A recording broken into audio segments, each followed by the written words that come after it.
You're listening to an Airwave Media Podcast. Christopher Media, let's make some noise. What number are we thinking of? 69, dudes! Well,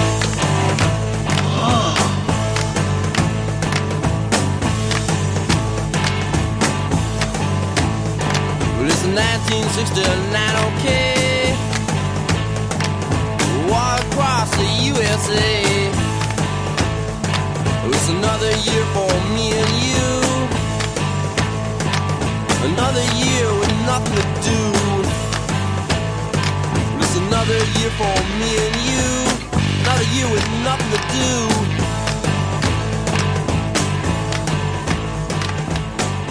Film is not an immediate art form. Production can take weeks or months or more to complete. The cinema of 1969 reflects the turmoil of 1968. The political upheaval and protest that went on around the globe.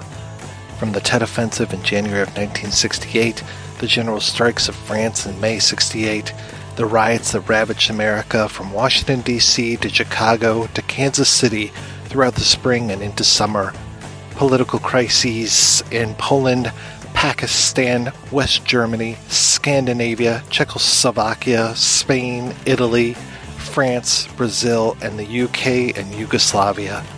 If 1968 is the year that shook the world, then the fallout of that year should be writ large on the silver screen in 1969. Throughout the year, we'll be looking at several films from 1969 and how politics, economics, religious, societal, and intellectual shifts in 1968 were reflected in the cinema of 1969. Join us, won't you?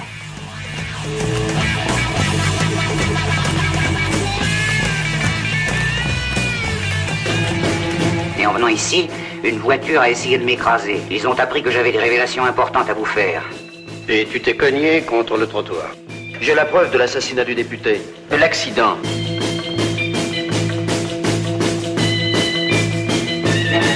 Vous l'avez bel et bien sur les bras, cet assassinat. Vous vous égarez, mon ami. Pourquoi les idées que nous défendons provoquent-elles une telle violence? Je crois que c'est une tentative d'assassinat. J'étais à la manifestation, j'ai tout vu. J'ai même des photos. Il paraît qu'on veut assassiner le docteur. Et alors, c'est pas la première fois, non? De toute façon, chacun de nous a pris ses risques. Et c'est tout à fait par hasard, bien sûr, que vous vous trouviez sur les lieux de l'assassinat. Vous avez dit assassinat.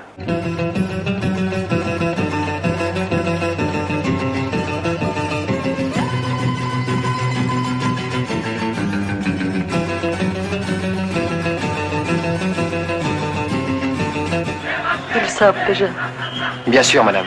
Et ça ne fait que commencer.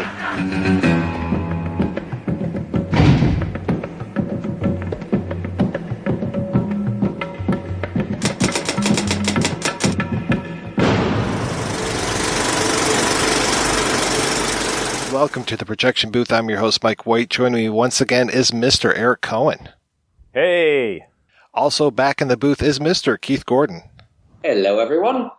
Our appreciation of 1969 continues with a look at Costa-Gavras' Z, based on a book by Vasilis Vasilikos. Oh, this is going to be long. This is going to be, yeah. Not only do I have that, but then I'm like, how do I pronounce this name? Well, I can say the film stars Yves Montand as a political activist who is killed after a rally.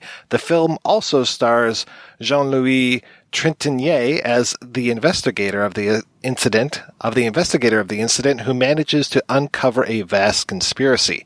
We will be spoiling this film as we go along, so if you haven't seen Z, definitely track it down and watch it. We will still be here. So, Eric, when was the first time you saw Z, and what did you think? I saw Z a long time ago. I would say the first time it hit my radar was in my late teens, early 20s.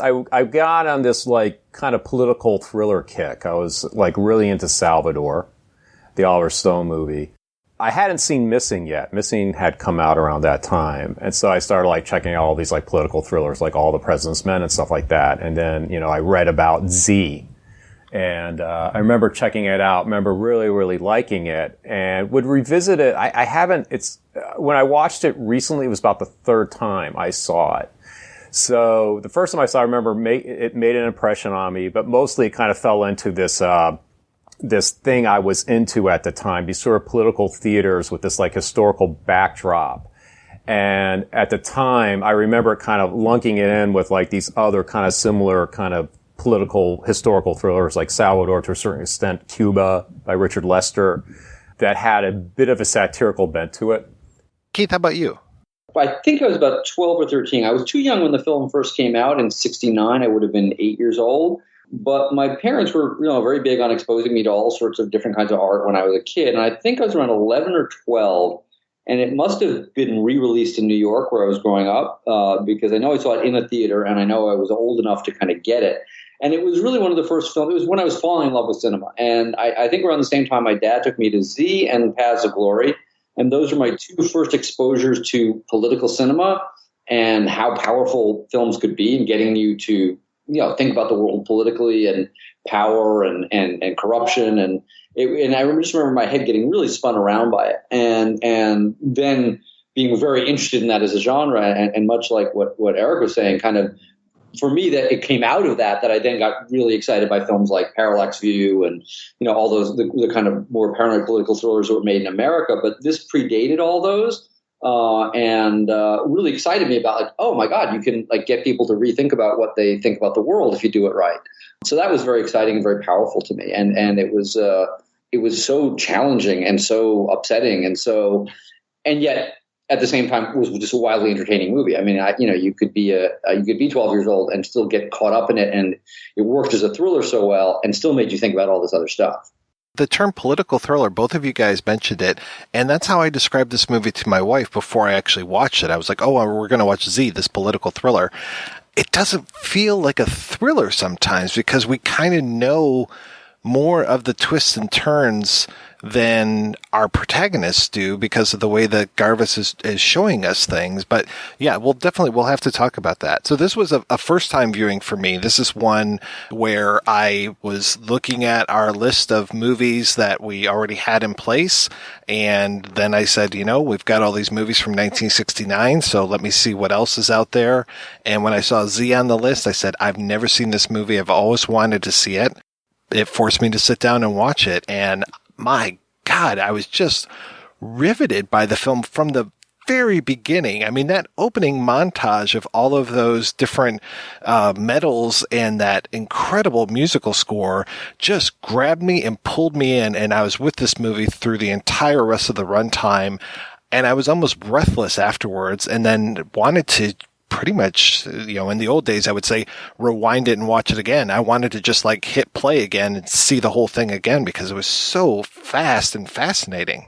One of the things I love most about the film is the editing and the pace. And in terms of the political thriller idea, yes, it may not be conventional that you kind of get ahead of where it's going at times, but the energy of the film is very much a thriller sort of energy. It's just, the way everything's just quick and fast, and the way he'll do his scene transition so often, where you're basically looking at the same person, and then you cut around and you realize, oh, now it's a different scene with that same person, and it's just a way to give the film a tremendous amount of energy, which I think is one of its real strengths. The other thing about that opening montage, it has the first shot of the film is a kind of brilliant encapsulation of the movie in a completely metaphoric way, and usually I hate those kind of things. It feels too obvious. But the very first thing you see is this completely out of focus image, and it's like, what am I looking at? And then it comes into focus, and you kind of realize what you're seeing, and it's a medal that like one of the generals would have worn, or one of the colonels.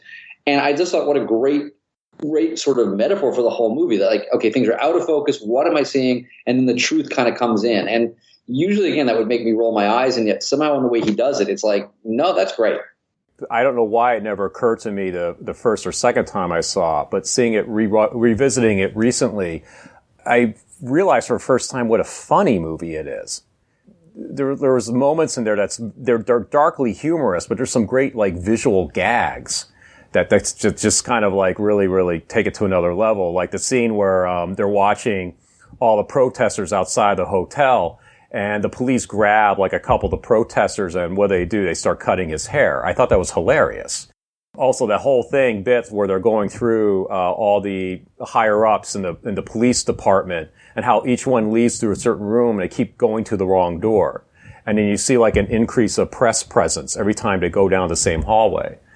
So I thought there were like elements in there that were like very funny and very darkly comedic, which I hadn't noticed the first couple of times I'd watched it for some reason. I want to say each of those soldiers also says, I'd rather kill myself than be dishonored. And of course, I don't think any of them kill themselves. Yeah, those opening credits, just the way that the credits are popping on screen, and then that amazing, like, you know, we're all used to this whole thing, like any similarities between persons living or dead is purely coincidental or whatever. And in this one, it just says any similarity is not coincidental, it is intentional. And then it's signed by the producer and the director. And it's like, wow, okay, we're in for a ride now. And that, again, that's part of the, I think, you know, because what Eric was saying, I completely agree with. That's part of the humor of it. I mean, it's not funny, haha, but they were putting things, I mean, that's a really fun way to get an audience, you know, off balance and yet into the middle of it. There is a sense of fun, I think, in the storytelling, which is really weird because it's a thing with murder and corruption and all this stuff. But again, there's an entertainment in the way that they do it and the way they're being provocative and the way, you know, and throughout the film, it's this interesting thing because so much of the film is shot in a very documentary, naturalistic style, but then they'll break that and they'll kind of go, yeah, this is a movie. You're watching a movie. And I think that that's part of what the whole strategy of the film is, which is to be really entertaining at the same time that it's also upsetting and challenging. And that I think when Costa-Gavras is at his best, he kind of manages to keep both of those balls in the air, where it's just an entertaining, great telling of a great story. And then there's all this other meaning with it, but it doesn't ever feel like it's good for you. You know, so many things that are political or serious or has ideas that you feel like, okay, take your medicine and watch this movie. And he just manages to make it like this amazing ride, like you said, and have a sense of humor and yet get all of these really dark and heavy ideas in it at the same time. Yeah, in the American remake, it would be a lone trumpet playing somewhere in the distance to indicate that it's a military thing, and then a very solemn fade up that it would say based on true events, you know? And with this, it's just like, no, we're intentionally going to be talking about people. And then that made me, as the viewer, immediately think, okay, well, this is based on real events, and who are these people? Who is this supposed to be? Who is that supposed to be? And then it actually made me, you know, in 1969, I might have known who some of these people were. In 2020, probably not. So then it made me actually start to look up a whole lot of stuff and see what the real case was, see what the similarities were. And then I love at the end when it's just like, oh, by the way, here's this guy, here's this actor, and here's the real guy. It's like, oh, okay, you are really not pulling any punches here. This is great. I love when the film breaks that fourth wall, and it does it a number of times in the movie and kind of goes, you know, whether it's covering up the faces of the king and queen, whether it's, you know, that having the character of the reporter turn to the camera essentially and sum up the story, really kind of cool that way. Yes, I love that sort of Brechtian ending where the actor addresses the audience and basically gives the lowdown on what happened to everybody after everything went down. Even though we know in real life that since this is inspired by what happened in Greece, the examining magistrate Jean-Louis Trintignant, his character wound up becoming Prime Minister of Greece later down the road. But what I thought, I mean, Mike, you mentioned the thing this was a Hollywood movie. I would say that the way political movies that are kind of, I would say if someone attempted a Z today, it would be kind of like, you know, it would have like a cast of people from Saturday Night Live in it. And there'd be like a left field musical sequence and people constantly breaking the fourth wall. What I like about Z is they don't really do a lot of that. What's done there is very subtle, and that's what I think makes the ending all the more impactful. Because not only do we have that, like, you know, whole thing delivered by the actor at the end, who I believe was one of the producers of the movie. Am I, you're right. But then we have that whole list of things that wound up being banned. Which was fascinating. I love the one where it's like exclamation marks and question marks all mixed together. Like, why was this banned? It was just like, here's this thing. Can you believe that this was banned? Well, and the list is so, again, it's even funny. I mean, it's horrifying, but it's so absurd. I mean, it's everything from the Beatles to, I think there's this thing I was in the commentary. I think they were mentioning that at one point it says acknowledging that Socrates was homosexual. It's like this insane mix of it's hard to even read the list. It goes by so quick. But everything you see, it's like, really? And they literally banned a letter of the alphabet, which is, the letter Z, which is just, both horrifying, but also like something out of, Terry Gilliam's Brazil. It's so absurd. We're going to ban this letter of the alphabet because we don't like what people associate with it. Eric, the movie that you were describing with all the SNL characters and breaking the fourth wall and stuff, as you're describing that, I'm just like, well, that's kind of like The Big Short almost. Yeah, kind of like The Big Short or the recent film on what's his name, our former vice president, right? I love to all of those quick cuts still continue into this initial thing where we have this guy standing up in front of a room of all of these what seem to be very important people and giving this whole thing about how you are to treat your vines. And then the general stands up and starts to turn that into a whole metaphor about how we have to treat the youth and that we need to spray them 3 times and that we need to get to them when they're at this age, then once more in high school, and then also once more when they're in college. And it seems like they're really missing the boat when it comes to the college stuff, because almost right afterwards we're introduced to who we're going to really follow through this, which are kind of the radicals, these students or post-students. They don't seem like they're necessarily that age, but we get introduced to these guys. And again, it's this really interesting mix of different types of people. And I really like these guys. Almost from the get-go, I feel very in tune with who these people are. The thing that really struck me about watching Z, and as loath as I am to bring in current politics, when I watch this film in the past, you can watch it from a distance and say, oh yeah, this is what happens in countries like that.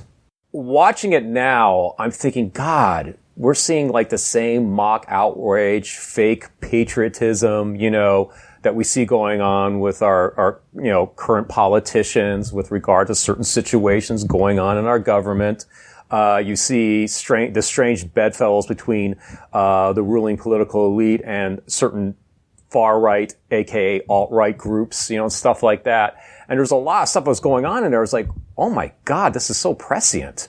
Something that I would have never have thought of 10 years ago, even 5 years ago. I completely agree. It felt very different watching it right now because what it captures, and a lot of the world has gone through this, but it has not been so much part of America, is watching a country that had been a democracy heading into ever deeper authoritarianism. And that's never been a major issue here. And I think right now we're sort of as close to going down that road as we ever have been. So suddenly it feels very close to home. That always had been growing up in America, whatever your politics, that kind of movement to a strongman, not constitutional government is something that, has been really dealt with everywhere. Name a country that's been around long enough, they've gone through that process. We really haven't since the revolution, back in 1776. And this may be as close to that feel, the beginning of that feel of that kind of turn as we've ever really encountered. Yeah, as I see Yves Montand's body being hit by the three-wheeler, I'm just like, oh, it's kind of like driving into a crowd in Charlottesville. And as I see all of the thugs in the crowd, I'm just like, well, this seems to be like they are paid protesters, perhaps. So, yeah, I really was seeing a lot of stuff, and I don't think it's just like this desperate need to connect our events to this stuff. I think it's definitely following that same pattern. And using loyalty to party as a means to a threat, which we're seeing a lot of lately. That was the stuff, and trying to wrap it around, ad hominem rhetoric, the whole fake, what is a patriot, what do you believe in kind of stuff. That whole list of ridiculous things they banned, you can almost imagine a certain political party in our country just throwing things out there to see what sticks, like spaghetti. Just so, there's some, senators or congressmen can say, hey, I did that. So I did my part, I did my part for my, constituency, whatever. I just had shivers witnessing this whole thing unfold in Z. And I was just thinking, wow, this is just like what's happening right now. This is really, really weird. I can take claim for naming them freedom fries instead of French fries. And then you get a nice, healthy dose of anti-Semitism in this movie as well, with this whole thing of the one guy who's part of the resistance, the left wing, and they're talking about him, and he's like, oh, man, he's Jewish. And it's like, oh, that's terrible. And then, oh, wait, no, he's half Jewish. Oh, that's even worse. Oh, my God. And then even when the general's leaving, they're like, is this another Dreyfus? And it was just like, no, this is worse. Dreyfus was guilty. Right. What's really funny is I knew F all about the Dreyfus affair even after I saw the second movie, and sometime between that and when I rewatched it, I had somehow been educated on that situation, and that really sat with me when I watched it the third time. Another example of things that didn't strike me as funny at first. Now I'm totally seeing the humor in. Early in 1895, a Jewish member of the French general staff in the military was accused of, and through a secret tribunal, was convicted of selling military secrets. And he was sentenced to life imprisonment on Devil's Island, which is not a place you want to go. Now, soon after his conviction and his deportation, I guess, evidence came out that he actually didn't do it, that actually a Catholic official in the military had done this, but there was a real severe pro-Catholic feeling within the military, so they refused to have another trial. And a writer by the name of Émile Zola wrote an article that really attacked the military for falsely accusing this guy and used the phrase j'accuse, which is French for I accuse you. And this is something that goes down sort of in all history textbooks as sort of this momentous thing, j'accuse. The one thing that seems odd to me, and is when more recent years struck me about the film, is by painting Vago, one of the two killers, as gay, that feels a little creepy. And it's the one thing in the film that I feel like maybe it's just part of being another era. But it's like we don't get inside anybody else's sexuality besides the Yves Montand character very momentarily. But we don't deal with anyone else's romantic life, anyone else's. And by making this killer very conspicuously gay and re-raising the point multiple times, it does feel like there's a kind of a homophobic aspect to that, which I find bothersome. I mean, I understand that the world was in a different place when the film was made, but it's like, I don't know if the real killer was gay, and I don't know if that was in the book, and I don't know. But to me, it's like very hard to justify why making that point multiple times is really an important part of the story. And it's the one thing, I don't know if you guys felt it at all, but it always feels a little like, that's strange.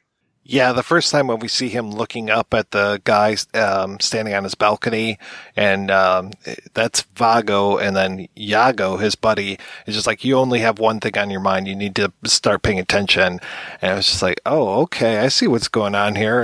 And yeah, I was just like, why are they painting him as gay? This does feel... And they do it repeatedly. Then he goes into the bar, and he's trying to pick up the young boy, and then there's the relationship with the press guy who he said, and I just felt like, ooh, that's a little ugly for a film that's busy attacking anti-Semitism and all this other stuff, but it's okay to say, well, this guy's a horrible killer, and in some way being gay is related to that, because why otherwise are you making this point over and over? And again, I know the world was at a different place, but I do feel like if we're going to give it props for how prescient and modern it is, I think it's important to note where it may have been, where it may now feel like a little aged and kind of screwed up in terms of some of its attitudes.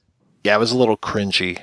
I do like, though, that he is such a peacock when it comes to, when he's wearing those fake glasses, and him with the newspaper guy, and just that he's like, I want to be in the paper, and you have to put me in there, and he's really very into that. And then when he finds out that maybe Z is not going to pull through after he's hit him over the head, he's like, oh, no, you got to take me out of there. But yeah, that's actually a really funny twist.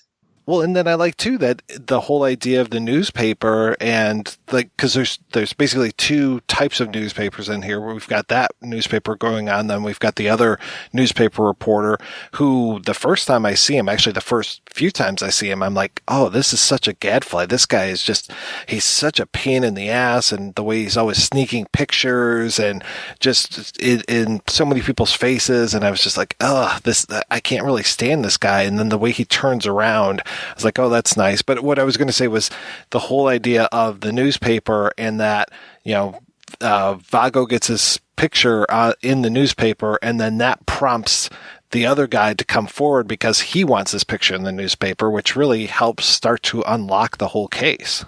Well, it's sort of like everybody's obsessed with their image. They're even these like street thug guys, which is really an interesting thing because I think it also reflects the shallowness of, the time. And again, very much reflective of our time right now, where everything's about, social media and, how many people pay attention to you. And it's like kind of more how many people look at you than what you're saying while they're looking at you. And the film sort of does have that feeling about that. Then, the same kind of sense of, it's more important to be famous than to be famous for something good. Right, when those thugs are like posing for the reporter and the guy's like putting up his arms like he's a strong man and stuff. And it's interesting that like just an hour later into the film, he'll be taking that guy's picture again and using that to kind of point the finger at him. And I think Gavras pointed out that Yves Montand is only in the movie for like 12 minutes, but he casts such an amazing shadow over the entire first hour of the film. And it's really nice. I was rewatching it again today, and he's alive for the first hour. It's like 56 minutes in when they announce that he's been killed, that he has passed away. And the rest of it feels like he's there for so much of it, but he's just in these little, very select scenes. Really, the movie, I don't want to say it flips, but it definitely takes quite a turn into now the investigation after an hour into it, which I also think is a really smart way of doing things. The scenes he's in, though, are very meaty. It's not like it's a cameo or like just, a walk-on appearance. And that's why it gives the character so much weight. Yves Montand is perfectly cast. I don't know if he's anything like the actual real-life counterpart. Yves Montand was sort of like he was like, a French sex symbol, popular singer, very much a suave, sort of sophisticated kind of individual. But he's also a bit of a cipher. And so we have this character appear, and he's sort of the quintessential, candidate, so to speak. Regardless of what his policies are, he's just sort of like this cipher. He's good looking, he's charismatic, he's suave. What really goes on in this guy's head? What are his real beliefs and that kind of thing? And it was kind of an interesting peg to have this whole film sort of evolve around.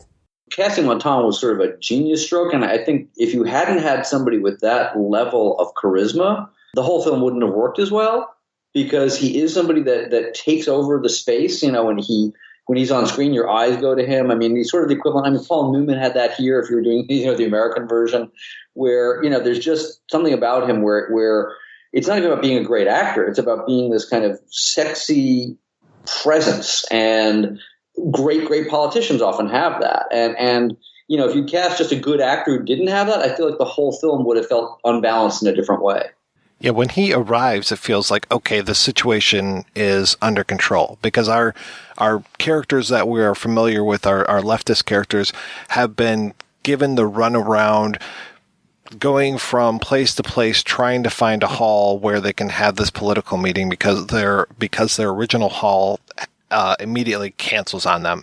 And of course, we're like, okay, well, this is a little suspicious for all the right reasons.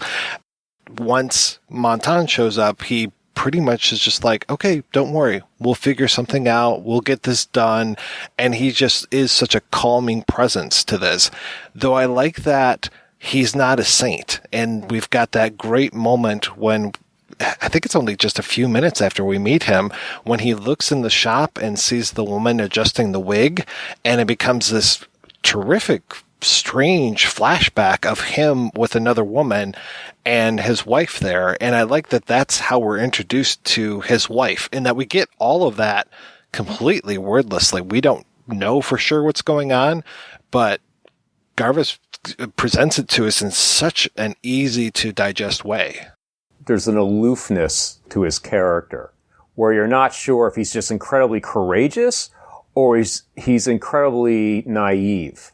Like he thinks that we've seen these kind of, people that enter into these political situations where they think, oh, I can do no wrong. Everyone loves me. This will be fine. And then, it's not. And I got that sense that Yves Montand, there was a bit of a disconnect between what he was supposed to represent and what the reality was. For example, it's obvious that the whole thing was a setup. It's obvious it's the most potentially dangerous situation you could get into. And yet there was no sense from him that, yes, I see this is dangerous, but this is something we have to do. It was more like, oh, it's going to be okay. And I think that flashback to his having like affairs or an affair is kind of an indication of how this guy isn't really in touch with the consequences of his potential actions. Everybody should know that as soon as the powers that be say, well, you can use this hall right here, they should know that it's a setup. They should know that they're walking into a trap. And yeah, he does seem a little naive, though he's got some self-awareness, and I like that there's actually a moment where he does talk about how things aren't going well with his wife. And then when we meet his wife later on, it's like, well, I wonder what her real feelings are about this guy. And I don't know if we ever really come to grips with that, because she is put in this horrible situation. And so it's not like she can be herself. She has to be put into this like grieving widow position. And the first time we even see her outside of the flashback, she's just being attacked by all these different, I can't say paparazzi, but photographers just all leaping on her and asking her these really overly personal questions. Well, that's why I think it's so powerful that we see her kind of public face, and then we see her alone in that hotel room, and we see finally her let her emotions go, and that smelling his cologne and doing all these things that to me say that she clearly did still love him, that their marriage may have been a mess, and that like many powerful, particularly men, he may have been an egoist and a narcissist who had affairs, but clearly the marriage wasn't just over. Clearly she's feeling a loss that isn't just like, yeah, I'm putting on a face that looks like I'm going to miss him. Clearly she's going to miss him even more than she's letting anybody know, because she feels she's got to keep up the right face that he would have wanted for the public. But I find that scene very, very powerful, because she does have this kind of, I'm going to keep control until the second she gets alone in that room, and then it all falls away. And so I saw or read somewhere somebody mentioned Jackie Kennedy, and it does sort of have that sense that, like, Jackie Kennedy kept this good face up, and then there were times where she was alone, where all the grief could finally come out, but no one could see it. I love that strange montage that we get too when she finally learns that her husband has died, and the shot of the doctor throwing the sheet over the body, and just all of these, again, quick cuts. I mean, because we're going along, like I had mentioned several times, like at this very fast and determined pace, but then you get those moments like that quick montage of the affair, and then that montage of what happens when she learns that he's dead. And just those moments really kind of, I don't want to say break the narrative, but they really bring attention to themselves and really make you pay attention. Well, that's what's so cool stylistically, because the film is so generally naturalistic, documentary-like, handheld, very gritty, real. And then you'll have these moments that are very stylized and very kind of deliberate and very, very cinematic. And that shot you mentioned, which is so powerful with the sheet going over the body, which we see like 3 times in rapid succession, and it's only about a second long. I mean, so it's like the way Costa-Gavras sort of says, okay, this is going to be this completely gritty, naturalistic movie, but then pick his moments to go, except when it isn't. And using that to kind of take you out of the objective into the subjective. After Yves Montand has been hit in the head the first time and he's going in to make his speech, and the very subjective shot with the super wide angle lens as he's going through the crowd of all these people that are looking at him. And, it's a really interesting device to use in a film that generally sticks to a very here's as it happened sort of storytelling, but then really intentionally shakes you up by saying, but for a moment, we're going to stop being objective and we're going to go inside somebody's brain and tell you what they're thinking. And that's an unusual combination. You don't usually see a film that has this devotion to a kind of documentary feel that they'll go, then again, except right now, we're going to stop that and we're going to tell you a whole different way of storytelling because this is inside someone. Well, not just what they're thinking, but then also the use of the sound. I love the use of the sound when he's hit on the head the first time. And it's just that kind of like low rumbling kind of noise as he's walking up the steps. And you get a lot of POV shots from him and kind of like a really wide angle lens. And you really are put into that position of, oh my God, that must have really hurt. And he is really not doing well. How is he ever going to carry on? And that he can give the speech that he gives is truly remarkable. I think that's also where Costa-Gavras used the backward piece of music. It was that's where all the music is by Theodorakis is amazing. It's a great score, and of course, I didn't realize we were going to do this, and I started getting more on the history of it. That it wasn't written for the film. These were pieces that already exist. Theodorakis was actually kind of imprisoned at this point. He was in essentially a concentration camp. So it was not like he was writing the score for the movie. Basically, they used existing pieces of his and then just sort of edited them and orchestrated them for the movie. But that was a piece that happened to be, that Costa-Gavras stumbled on playing backwards in the editing room. And it really adds to the surreal and disturbing, again, putting you inside the Yves Montand character as his brain is spinning. I think that's really one of the kind of genius little moments. And it's subtle because the music it's not like an obvious piece that's backwards. Sometimes some pieces of music, you play them backwards and it screams out that's what's going on. Here, there's just something wrong with it, just like there's something wrong with his vision at that moment. And it really kind of gives you the feeling of what it's like when the world suddenly gets very weird around you. I don't know if I've ever seen a movie where people get hit in the head as much as this movie. I love the fight scene on the flatbed truck. What do they call it? The little Jap. Oh, the kamikaze. Right, where it's like two children fighting. It's this very sloppy, scrappy kind of fight by these punchy two men, right? There's a lot of moments like that where it just reminds me of sort of like, children bickering or, that kind of thing that goes on throughout the movie. But when this movie was made, it was made shortly after the military took over Greece, where it became a military dictatorship. Yeah, and they couldn't even shoot this in Greece. I think it was 67 or so when the generals completely took over. And so this film was made completed, and then it wasn't, I think it was like 1974, 75 when it was restored to democracy. The gentleman that inspired The Magistrate, right, wound up being released from prison, and he wound up running for government and became prime minister. I wonder how much in the world's mind this event was going on. That was something they could connect to, or how much of the same when this film was released in America, they connected it to like the Kennedys as opposed to what was really going on in Greece.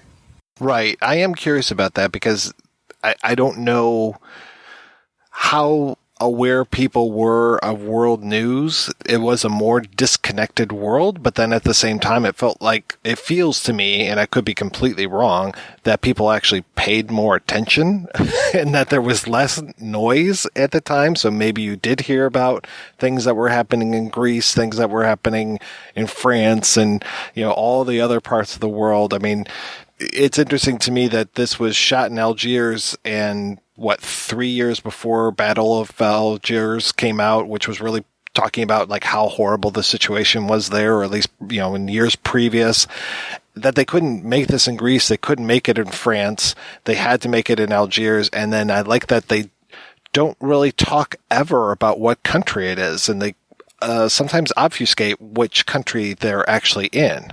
Although there's so many clues. I mean, part of the fun of it is that they decided to we're not going to say this is Greece, but we're going to put a million clues in it so that you can't escape it at the same time, which is kind of a fascinating choice.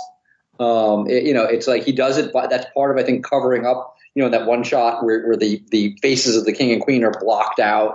But then, everything from like their costume choices, the music choices. I mean, that the score is by one of the most famous Greek composers so it's an interesting choice. And I wish I think it works really brilliantly, but I'd love to hear Costa-Gavras talk about why the choice to go, we're not going to say Greece, but we're going to do everything in our power to make it completely obvious what we're talking about.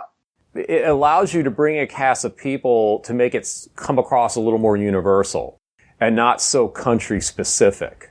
That you get an idea, a sense of, okay, this is an unnameable government somewhere where this kind of thing can happen. If you make it so specific, it could be too specific and therefore be a little alien. It seems counterintuitive. It seems like it would be like sort of, muddy, and why are you kind of saying it's Greece but not saying it's Greece? But yet I agree with you. I think at the end of the day, it makes it feel much more universal. It makes it somehow not feel like it's only about Greece, but about everywhere where power is abused. I mean, the film's title is a direct reference to what the protesters used in Greece during that situation. I like this whole idea, too, of the introduction of the ruffians, the counter-protesters. It's very smart to me that we're just starting to learn their faces and that we don't really learn their, like, we see the same guys who are going to be disrupting, like, after they have been told you can't be at this hall, there are people at the first hall to pass out leaflets and say, like, hey, we're moving, we're changing. And then these cars drive up and they say, go get them, just drop off all these guys. And then they go in and they start disrupting stuff. And those are the same dudes that are going to be at the hall later on when Z is giving his speech. And then they're the same guys who are going to beat up the wrong person by accident, but they still kick the shit out of them. And they're also the same guys that are going to actually kill Z. And that these guys, it's like, we're slowly starting to put their faces together, and it's kind of nice that they're more of a crowd at first, and then it's as the movie progresses and we start to learn more of the extent of the conspiracy, we realize, oh yeah, no, it was these same, like, 6 or 7 guys that were responsible for everything, and that we just keep coming back to them. And then we actually start to learn who these people are, and we learn more about them. We learn how sensitive figs are and that they really need to be cared for. Yeah, I love that he gave these characters, the so-called ruffians, which could have been just like faceless sort of like threats. These kind of like quirky kind of character bits. Like, you know, you mentioned the guy who like sells figs. And you find out that he was like reluctant to do this thing, not because it was morally wrong, but because, oh no, that's the night I'm getting a big fig haul, you know? And I thought that was kind of funny and very human. Well, and he does that constantly. I mean, yeah, the fact that he's sitting, you know, after he's arrested, he's sitting with some kid who's clearly a street kid and sharing his food with. I mean, there is a really interesting finding moments of humanity for some of the worst villains. You know, not so much for the upper class ones. I mean, there's no attempt to humanize like the head of the police force, so that, you know, but the people that were sort of just used by the people in power, he kind of does do an interesting thing of going, you know, they're screwed up, but he does give them little moments of humanity or humor or whatever, which is a pretty interesting choice, and I do think makes the film feel richer. I didn't even realize until I rewatched it that the magistrate is in the first part of the movie, that he's just kind of, they talk to him and everything, and they're talking about going to the Bolshoi, but it's not like he's really present until more towards midway in the movie, when it's just like suddenly he becomes our main protagonist and is now the investigator trying to find all of these clues with the help of other folks along the way. But I appreciated too that it was just like, oh, okay, I recognize that guy. And now watching it the second time, I'm like, okay, I see all these guys were there, but the first time you watch it, it's just a blur. And especially because those quick cuts that we've been talking about, just that the disruption of that first, like the people passing out leaflets, that is cut so fast and is just such a jumble. It again, like, really hats off to Gavras as far as being a really super competent filmmaker in order to bring that all together, and yet we still know what's going on. Well, he does do an interesting thing with the Jean-Louis Trintignant character, with the magistrate, because I think exactly what you said is a wonderful piece of filmmaking throughout. That this guy that was never considered by anybody that important, he was kind of an afterthought, ends up being the person that sort of brings down the current government. And it's in the same way that they didn't see him. Yeah, we don't really see him earlier. He's there, but he slowly takes over the film the way he slowly takes over this whole situation. And it feels like a really cool piece of filmmaking to do it that way. I mean, you could have just introduced him later, or, you know, made him very charismatic from the beginning, or had him. But here's a guy who's like, you know, clearly was not really super powerful, kind of dumped into the position of, okay, well, you take this over and tell us what we want to hear. And by standing up and deciding, no, I'm actually going to pursue the truth, not what you want, but grew into a much more important character historically. And he does the same thing in the course of the film. And we have to talk about those glasses, too. I mean, those glasses were such a great choice because it does help hide him throughout so much of it and make him almost part of the wallpaper until he starts to come out of it. I think the most interesting character trait as an audience we're allowed to witness about this guy is that he likes ice in his beer. And I'm not saying that jokingly. I thought that was very, very interesting. That was like this little tell, I thought, that I don't know if we can unlock that. We unlock the secret to the examining magistrate, right? I love the whole thing about how he keeps correcting people and keeps referring to it as the incident. And then there's that moment right towards the end when he calls it a murder. And his typist is like, do you really want me to type murder? And it's like, he's ready now to admit to himself and to the world that it was a murder and not an incident. One of the things I think Costa-Gavras does brilliantly in some of his films, and he does the same thing in Missing, although in a different guise, is he has conservative characters, often at the center, who come to learn that they can no longer support the lies that their natural allies are telling. I mean, in Missing, he does it with Jack Lemmon's character, who's a conservative middle American who, starts out being furious at his daughter-in-law that she's a leftist and that she's a commie and by the end of the movie has come to be furious at his own government for not living up to the morals that he thinks America should have. And in the same way, it's the same thing with the Jean-Louis Trintignant character, who is a member of the ruling establishment, is clearly conservative. He wouldn't be in that position if not. But at some point, decides I can't go along with this anymore. I mean, again, not to make everything about the current moment, but you see that with sort of conservatives in America, and you've got people like Bill Kristol or whatever going, yeah, I can't go along with Trump. It's like there's a point where I want my party to win, but not at the cost of what I believe in. And it's something that Costa-Gavras is drawn to. And I think it's very powerful because I think it opens up the film to people who might not just agree with you from the beginning. I think when you have characters who aren't just the people who obviously think one way get pulled into re-examining what they think, then you have a chance to do it with the audience. I mean, you're never going to make a political film that's going to convert somebody who utterly disagrees with you. But I think the brilliance of this film, the brilliance of Missing, is that people who are maybe apolitical or in the middle or, can watch these movies and may find themselves examining their own beliefs instead of, I think the majority of political films sort of preach the converted.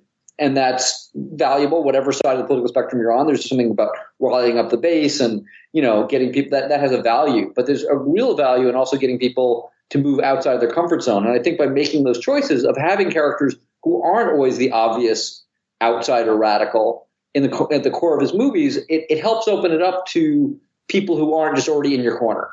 And we were talking about the humor earlier, and one of the most humorous scenes for me is when he tricks Vago into admitting that he's a member of this ultra-right group along with all these other guys, and that he throws down his membership card because he's throwing the guy's words back at him and calling him a communist. And the guy's like, "What? I'm no communist." That whole like Lieutenant Columbo scene, I was just like, this is fantastic. I laughed out loud, and I wasn't expecting to laugh as much at this movie as I did.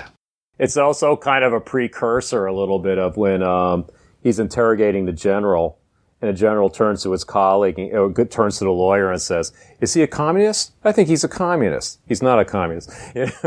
Well, and it's also cool that the only time we see that character express emotion is false emotion. The only time he gets mad is when he's doing it in an outward way, is when he's doing it to manipulate somebody. The rest of the time, he's so cool and so together that no matter how awful what he's dealing with is, he's very calm, he's very neutral, he's very zen, he's very centered. And it's almost like when he explodes, it becomes a bit of a tell of, oh, he's doing that to manipulate this other person into admitting something or saying the wrong thing. And it's a really interesting character choice and a really interesting actor choice or director choice. But it's a cool thing that he only shows great emotion falsely to get people to, drop their guard. There's also a nice thing in here, too, where almost right off the bat, when the stuff starts to smell a little funny, it feels like the colonel is the one who is going to fall on his sword for this whole thing. Because you were talking about that scene where Iago is feeding the street urchin, and there's this whole thing like, oh, this guy was in here all of this time, why didn't we know, etc., etc. And the colonel's like, oh, well, in the excitement, I didn't tell the general, so that's why he didn't tell you. And he's just as like, all right, it looks like he's kind of maneuvering himself to protect the general. But then when, again, the magistrate is doing the questioning and talking to the general, as soon as the general says that the one man was as lithe as a tiger, which is the exact same words that Iago and Vago used in their testimony. It's just like, boom, the net has been thrown around this guy. It is time to close this case. I just love that. Well, the film is kind of full of great moments. It's part of what makes it so much fun to watch, is that there's a host of those moments where something very dramatic happens and the net drops or something clicks together. I mean, there's so many pieces of the puzzle, and every time one falls into place, it's really, as an audience, it's very thrilling. There's a lot of adrenaline. I mean, if we're watching a film where a lot of things happen with people sitting and talking in offices, I mean, there is the murder and there's action, but there's also a lot of talk, and yet, boy, a lot of that talk leaves you with a real rush of adrenaline. I attribute it also to the editing. I don't know. I didn't do enough research to find out who actually edited the film, but it's very slam bang, with the exception of like that sort of first act of the film where it begins with him being hit over the head and the fight on the truck, and then after that, things tend to just become about talking, people talking to each other, people talking at each other. And yet it still feels propulsive in a way that's sort of similar to an action film. And the way that it's edited, it's really, really effective. It was edited by the same lady, Francois, is it Bonnot, Bonnot?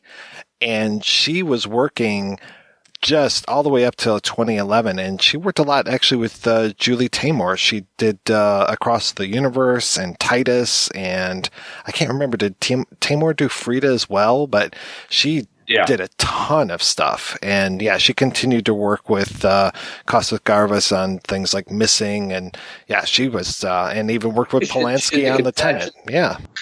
I mean, she did basically all of Gavras' best known films. She did State of Siege. She did The Confession. She was sort of his editor, and then, obviously went on to work with a lot of other people too, but clearly had one of those people that directors form a connection with and go back to over and over, which to me is always, a sign of a really good editor, is when you have really good filmmakers going, I want that person doing all my movies. You see it with Scorsese and Thelma Schumacher or whatever. I mean, that stuff is really, to me, bespeaks somebody who really must be bringing a lot to the table.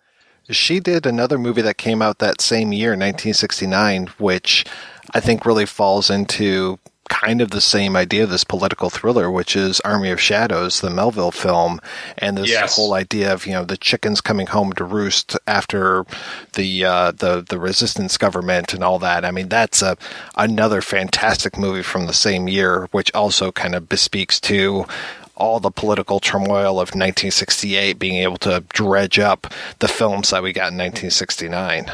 One apropos of nothing thing I want to just bring up, but it so struck me watching the film last night for the first time in a little bit. Eric, you were talking before about the fight in the back of the truck, and there is something sloppy and messy, which I actually really appreciate, because that feels like what real fights always look like to me, is sloppy and messy. Like whenever you see real people actually fighting, it never looks like fights in a movie. But not only is it sloppy and messy in a way that I really love, those scenes were damn dangerous. I mean, these are the real actors in the back of a moving van with no obvious restraints, throwing each other around. And I mean, and it doesn't look like there's no trick photography there. The film was made very cheaply. And I tried to check it out, and it does sound like, there were no stunt people. This was the actors in the back of a moving car wrestling with each other, and the danger level of that. And in fact, they actually fall out of the car, and it's like, that was the actor. I'm sure they were padded, but there's a level of reality in that for good reason you don't see in many movies. But watching it, and I think when I was younger, I wasn't so aware of the process of filmmaking, but now watching this time, I was so aware of how much of this was actors really putting their bodies on the line, which is kind of amazing. This film was done on a really low budget, from what I understand. I think $750,000, and now in today's dollars that would be more, but it was still small. And yeah, you're right. It was the actors actually doing their own stunts. And I always wondered, do they come back to that little guy who jumped on the truck? Because he was amazing. I was so happy when he did that. They do. He shows up later on during the interrogation. Okay, thank goodness. I guess I didn't necessarily recognize him unless he's standing amongst a crowd and you just see how freaking short that guy was. I mean, he's not a dwarf, but he's getting close. Yeah, and he didn't seem young, quote unquote, either, which makes that fight scene even more kind of amazing, that both these actors are doing their own stunts. One of them was no spring chicken by any means. later, like much later on when he's going through like different people he's interrogating and interviewing. Because I was wondering throughout the rest of the film, what happened to that guy? What happened to that guy? What happened? Right? Yeah, he was fantastic. And yeah, you're right. The editing of those scenes in particular, especially in the magistrate's office, Keith, I think you specifically brought this up. The whole idea of the camera will move to the investigator, to the magistrate, and he'll be talking to one person. It'll move back and it'll be a different person sitting across the table. And it just is so smooth the way that we are going from person to person. And again, you've got that fantastic score. I love the one montage where he's asking questions and the typist is typing. And I don't know if the typewriter was added to the song or if the song actually has a typewriter in it. But I love the way that that typewriter is almost the percussion for that particular piece of music. And it works so well. Yeah, actually, it's a good question. I wonder if that was. I'd like to know if that was part of the music or a piece of sound design, because the film is beautifully sound designed. I mean, you mentioned it in terms of other scenes, but throughout the movie, sound is wonderfully as much a part of what they seem to be doing as images. I mean, it seems like they really use both sides of both of those senses. And I have a feeling that was probably something they added into the music, but it does very much become part of the music. There's one piece of music that isn't by the gentleman who composed or had the music. That story about him just saying, go ahead, use any of my music that you want. I love that story on the extras. But there's one piece of music that isn't his, which is when Vago is going into the pinball place, into the bar to pick up that kid. And that's a piece of music called Psych Rock by Pierre Henry, or Henri, it probably is. And I think I'm going to be falling into a weird rabbit hole of psychedelic French rock in the next few days, because that song was fantastic. It really is. It's really cool. And I love when he kicks his heels up in the air. Like he just has no care in the world, which really makes his downfall even sweeter for me. All right, we're going to take a break and we'll be right back after these brief messages. Here are just a few of the things famous people say about the Aftermovie Diner podcast. Hello, I'm Dame Judi Dench, and when I'm not dusting the submarine, I'm listening to the Aftermovie Diner podcast. For the film reviews. Hello, I'm Eric Stoltz, and when I'm not taking Uncle to the pictures, I'm listening to the Aftermovie Diner podcast for the interviews. Hello, I'm Lewis Gossett Jr., and when I'm not trampolining for peace, I'm listening to the Aftermovie Diner podcast for the music. Hello, Bernie Taupin here, and when I'm not undermining Venezuela, I'm listening to the Aftermovie Diner podcast for the guests. Hello, I'm Celia Imrie Stunt Double, and when I'm not wanking for tumours, I'm listening to the Aftermovie Diner podcast for the comedy. Hi there, I'm Ali Sheedy, and when I'm not taking photographs of bricks, I'm listening to the Aftermovie Diner podcast, mostly for the pancakes. Yes, that's right. The award-winning Aftermovie Diner podcast is all things to all people. Find us on iTunes, Stitcher, TalkShoe, Podbean, Facebook, Twitter, and at www.aftermoviediner.com. How to continue a television series after a major actor has left the cast. Part 4, The Robin of Sherwood Method. Remove the character from the scripts and replace him with an entirely similar character.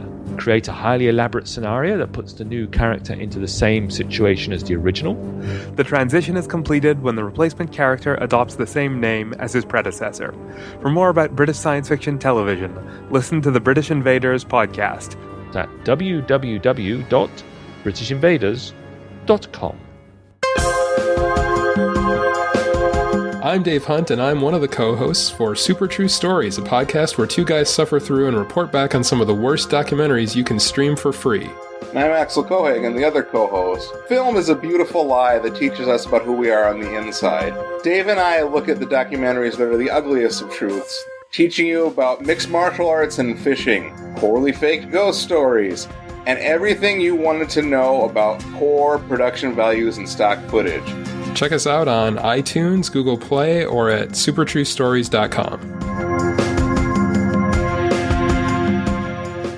This is Adam Spiegelman, the host of my second favorite movie podcast called Proudly Resent at proudlyresents.com. And you are listening to my favorite, the number one, The Projection Booth. Mike put so much work into it. If you listen to my show, I put no work into it. Enjoy the rest of the show, you lucky son of a gun.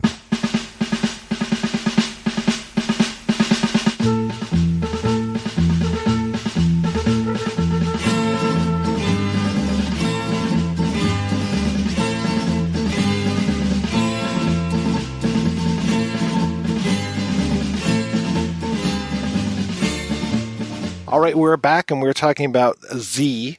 And, Eric, I think you mentioned, or I can't remember, it might have been you, Keith. It's been such a good discussion. I'm like, just, it's like I'm watching a tennis match of you guys going back and forth. It's fantastic. The whole idea of Jackie Kennedy, I was so reminded of the Kennedy assassination while I was watching this, especially when they were doing the playback scenes of Z and those different interpretations of what might have happened. And it is really fascinating that this guy was assassinated just a few months before Kennedy was assassinated, I think it was May of 1963. And so I think there was on purpose a lot of those things in this movie. And then also that this coming out in 1969, it's after just a wave of assassinations. And just, we know here in the States, Bobby Kennedy and Malcolm X and Martin Luther King and all these other people that were assassinated. But then watching again some of those extras on the disc, and people are just listing out all these names of all of these different people that have been murdered around this time. And it was really chilling. That was pretty much on the minds of a lot of people at the time. And I don't know, Costa-Gavras said that he never saw the Zapruder film.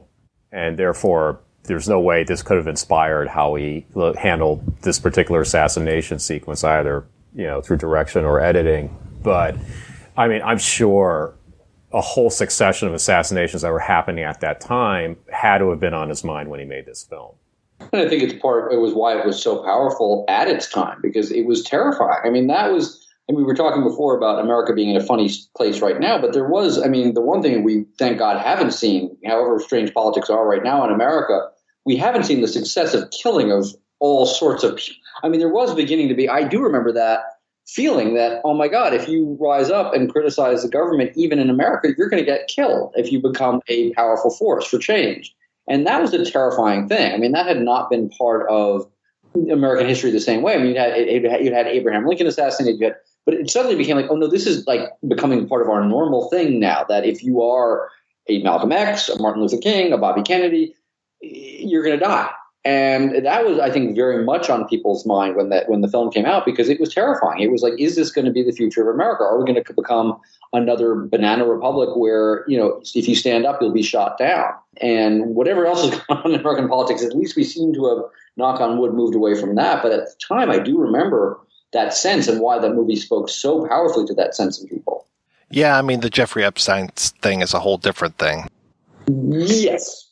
But really, Jeffrey Epstein? Really?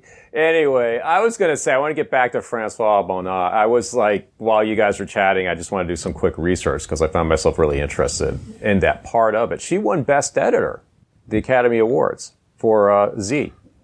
As she should have, because... Yeah, well deserved. It was just fantastic. This film had many accolades.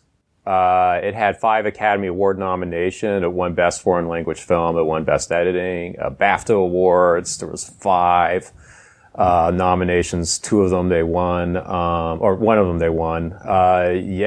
Cannes Film Festival Jury Prize, Best Actor. Watching it now, you realize how influential this film has been, because I think Keith mentioned earlier, you could cite things like, Costa-Gavras' own Missing, or something like, like I mentioned before, Salvador, or something like that. But I can't recall any film before Z that did this kind of thing.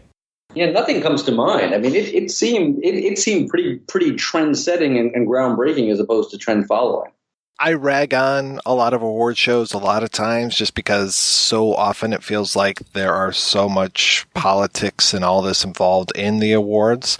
but every once in a while they get it right. And this was definitely one of those. I mean, I can really see this just knocking the socks off of people and being such an important statement. And it's nice that a movie can be both entertaining and a statement. Like we were saying earlier, there wasn't the lone bugle. It wasn't presented to us like this is an important movie. You know, it wasn't shoved down our throats at, awards season. It's like, we're going to save this thing until December 20th, and we're going to make sure that you see this before the end of the year. And we're going to send you an Academy screener and put for your consideration in all the trade magazines. So, all right, good. But yeah, this really hits home. And then I found it fascinating that this story continues to live on, that the same book that this was based on was the basis of an Indian film from 2012. And I was so afraid to watch this movie. It's called Shanghai. And I was like, oh my God, a Bollywood version of Z. I don't want that in my life. But I watched it today and it's great. It really holds up. There's a musical number which takes place at what the equivalent for the Bolshoi is in this movie. So it feels very in the right place. There's a moment after they commit the assassination where two of the characters are celebrating and they are singing about Mother India. And it is this whole, like, we are super patriots right now because we have taken this guy out. It's really interesting. It's very, very interesting. And just to see this whole idea of, it's basically, why it's called Shanghai is we want to take the idea of Shanghai being the center of commerce and we want to put it here in this spot in India and fuck everybody who's got any sort of living quarters here. We're going to move them out. We're going to force them out. We're going to force change upon people. And we're going to do this in the name of progress. And we don't care how corrupt we need to be in order to force this progress on people. So it's really, it has an actual real statement to it. And I was super surprised. The other thing, the funniest thing for me in this movie, and there was a little bit of humor, but the funniest thing for me was not necessarily intentional. I didn't realize that now there are warnings in certain films. I don't know if it's all Indian films, but it was definitely in this. When characters were drinking alcohol, there was a little thing in English that said, alcohol consumption is injurious to health, that came up on the bottom of the screen every time you saw someone with alcohol. That is awesome. Yeah, I was shocked. Man. But yeah, I highly recommend it. Shanghai 2012 is the year, and it is out on Netflix right now. So it's very easy to track down and see. I was afraid it was going to be as tough to find as the weird Bollywood knockoff of Body Heat and Double Indemnity.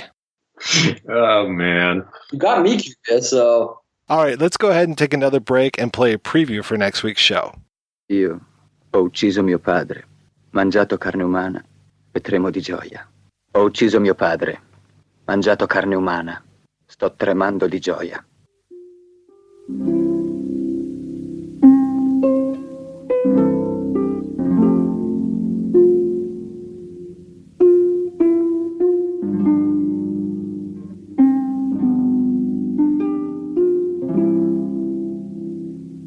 Io e te, moglie, siamo alleati. Tu madre e padre, io padre e madre. La tenerezza e la durezza sono intorno a nostro figlio da tutte le parti. La Germania di Bonn, accidenti, non è mica la Germania di Hitler. Si fabbricano lane, formaggi, birre e bottoni. Quella dei cannoni è un'industria d'esportazione.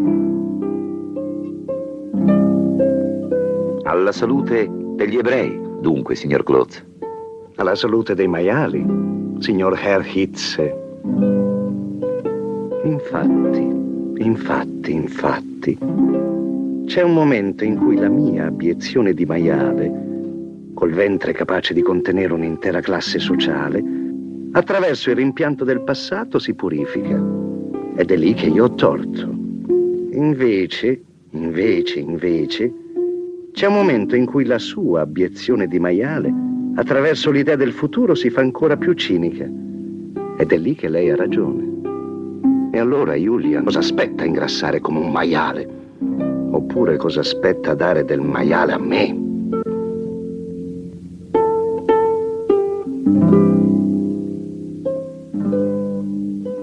Eccoci arrivati al momento in cui nessun tribunale potrà mai dire se in lei parla la ferocia o la pietà.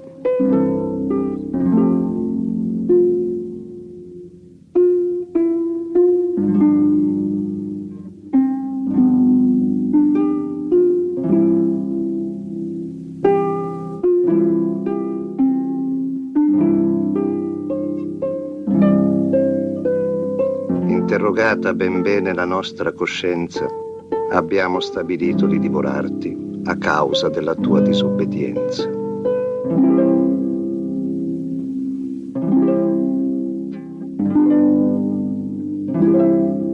That's right, we'll be back next week with a look at Pasolini's Porcile. Until then, I want to thank this week's co-hosts, Keith and Eric.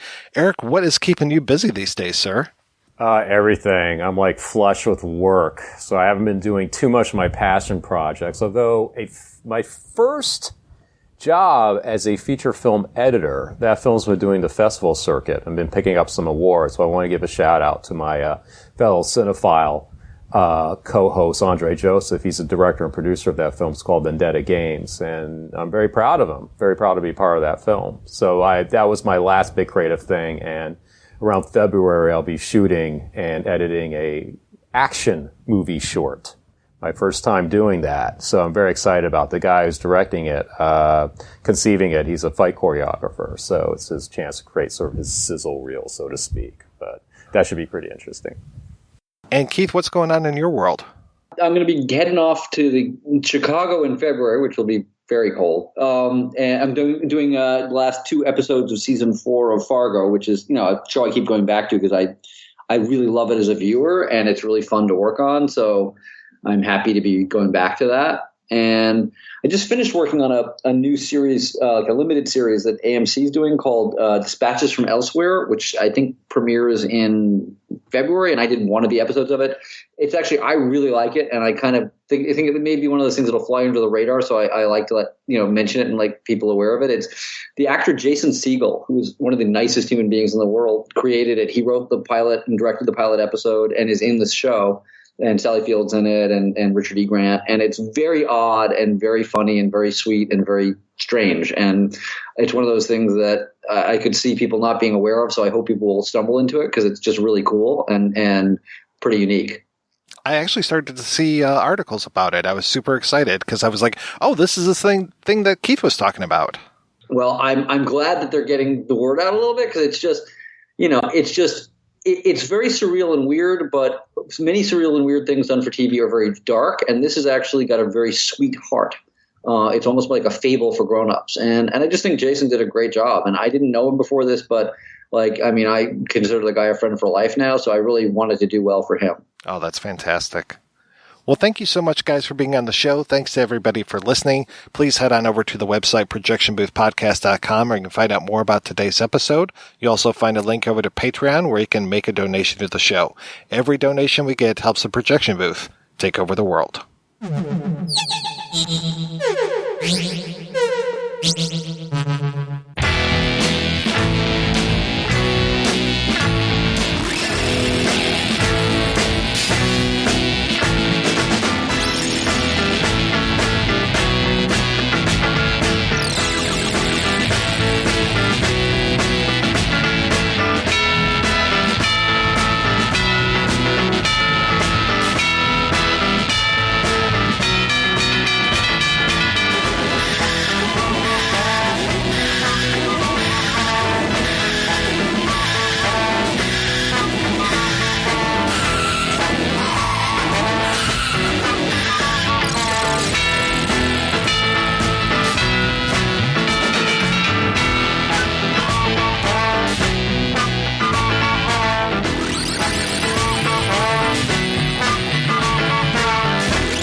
If you enjoy this show and want more people to know about it, head on over to iTunes, leave a comment, and rate it 5 stars. Make sure you like and share us on Facebook, and don't forget to follow us on Twitter. Just search for Christopher Media. Thank you in advance for supporting Christopher Media by clicking on the PayPal button and by clicking through to all the sponsors who support ChristopherMedia.net. Most importantly, we would like to take the time to extend an extra special thanks to you. Christopher Media could not exist without your support. Thank you for visiting ChristopherMedia.net, and thank you for listening.